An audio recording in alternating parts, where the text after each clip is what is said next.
প্রয়াত ভূপেন্দ্র দেব রায়কতের আবক্ষ মূর্তি উন্মোচন ময়নাগুড়ি রাজারহাটে। রবিবার গুরুদেবপুর রাজারহাট উন্নয়ন কমিটির পক্ষ থেকে স্বর্গীয় ভূপেন্দ্র দেব রায়কতের আবক্ষ মূর্তি উন্মোচন করা হলো রাজারহাট বাজারে। এছাড়াও এদিন দুস্থ মানুষদের বস্ত্র বিতরণ, চারাগাছ বিতরণ এবং বৃক্ষরোপণ কর্মসূচি করা হয়েছে।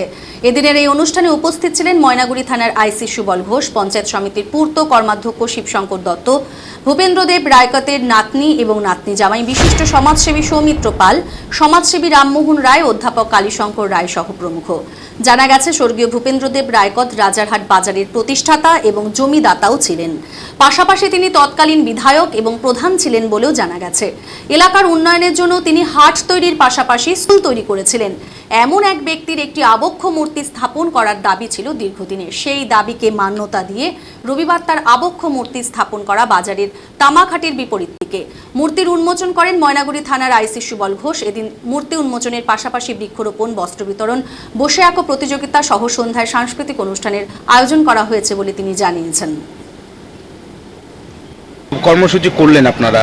আমাদের হাট মালিক স্বর্গীয় ভূপেন্দ্র দেব রায়কত, ওনার মূর্তি উন্মোচন করা হলো। এটা আমাদের এলাকার দীর্ঘদিনের দাবি ছিল, মানুষের একটা আবেগ। ভূপেন্দ্র দেব রায়কত এখানকার আপনারাও শুনলেন যে এমএলএ ছিলেন এবং প্রধানও ছিলেন, এবং এই রাজারহাটটা উনি দান করেছেন। প্রায় কত বিঘা জমি হবে রাজারহাটে? অনেক জমি, গোটা রাজারহাটের জমি উনি দান করেছেন এবং ওনার সমাজে আরও বিভিন্ন অবদান রয়েছে। সেই কারণে ওনার একটা মূর্তি উন্মোচনের দীর্ঘদিনের দাবি আজকে সেটা পূর্ণ। মানে কারা করলো এই মূর্তি? এটা রাজারহাটের হাট কমিটি যে আছে, হাট কমিটি রাজারহাট যারা পরিচালনা করে তাদের পক্ষ থেকে এটা করা। এছাড়া আর কি কি কর্মসূচি ছিল? এছাড়া যেরকম কালকে অঙ্কন প্রতিযোগিতা হয়েছিল, এটা আজকে হওয়ার কথা ছিল, তো বিশেষ একটা কারণে এটা আমরা গতকালই করেছিলাম। আজকে আপনারা দেখলেন বৃক্ষরোপণ হলো এবং গাছের চারা বিলি হলো এবং দুস্থদের বস্ত্র বিতরণ করা হলো এবং সন্ধ্যায় আরও অনুষ্ঠান রয়েছে, সাংস্কৃতিক অনুষ্ঠান রয়েছে, নৃত্যানুষ্ঠান রয়েছে। কারা কারা উপস্থিত ছিলেন আজকে? আজকে ওনাদের যে নাতনি জামাই এবং নাতনি উপস্থিত ছিল ভূপেন্দ্র দেব রায়কতের, এবং এলাকার বিশিষ্ট জনেরা ছিলেন।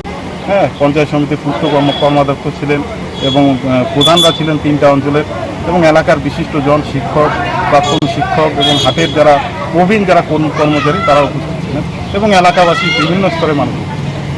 আপনার নাম? আমার নাম মনোজ দেব। আপনি? যে সমস্ত ভাই বোনেরা গতকাল